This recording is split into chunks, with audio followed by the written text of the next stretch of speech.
Hi, I'm Annette and welcome to Kitchen Garden Farmhouse. Spring is quickly approaching, and in this video I'm going to be going over some great tips in getting your garden started for spring. Let's get started. Get ready, spring gardening. Let's build your garden. This is a good time of the year for us to get our seeds in order. It's time to go through our seeds to see what we have and what we need to reorder. As we know, every seed packet should have a date stamped on it.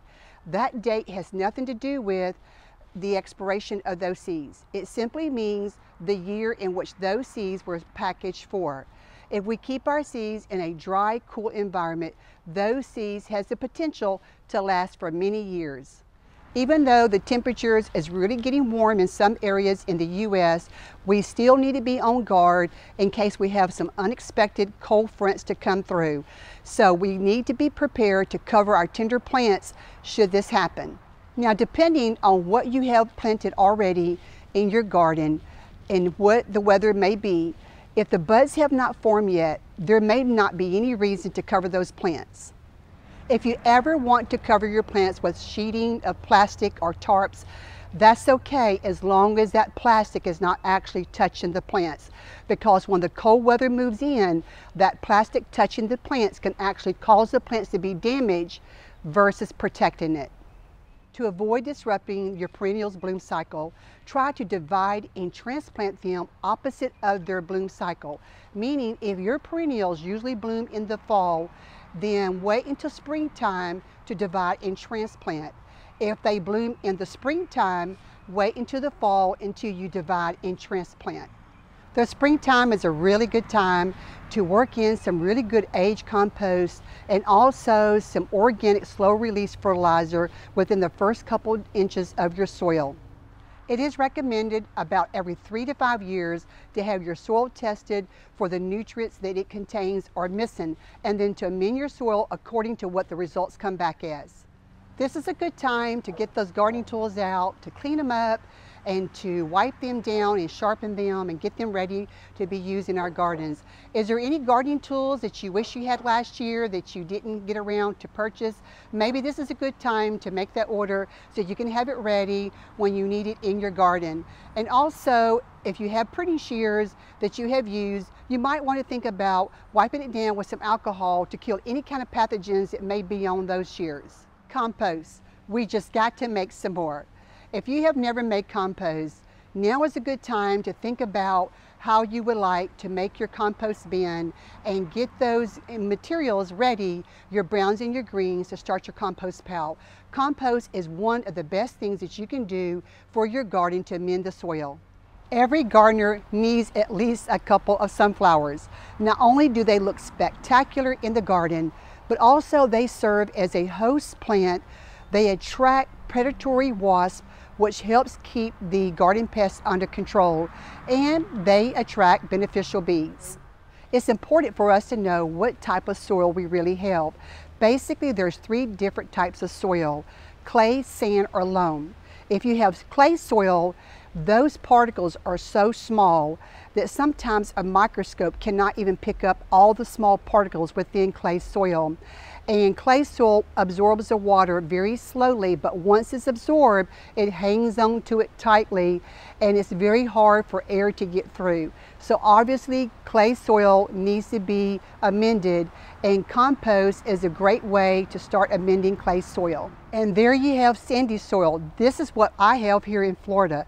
The sandy soil, the particles are much larger than the clay, so the water and the nutrients, they just wash right through that sand, and a lot of it is just wasted.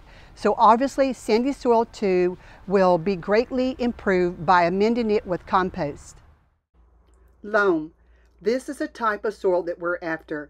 Loam is somewhere between these 2 extremes of clay and sand. Loam does have clay, it does have sand, and also some other ingredients, but it has a good supply of decomposed organic material called humus.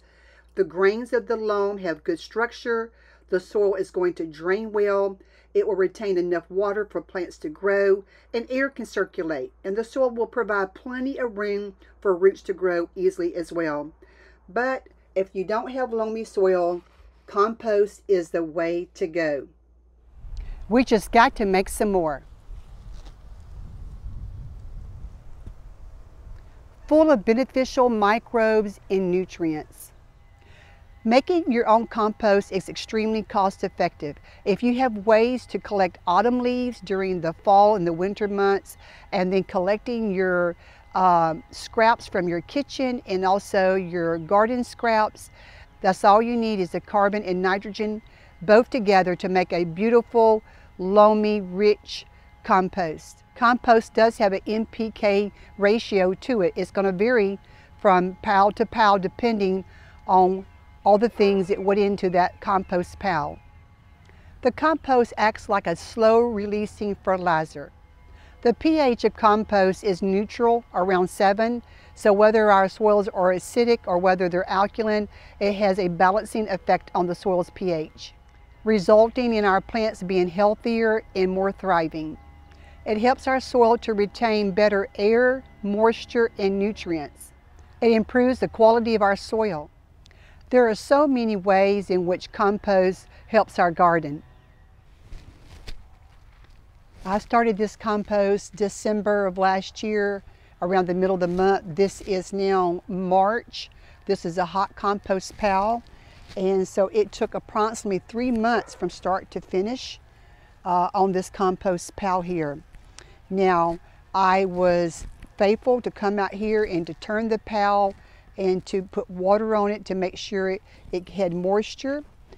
And also there was times where I had to feed it a little bit more nitrogen because it was cooling down too much.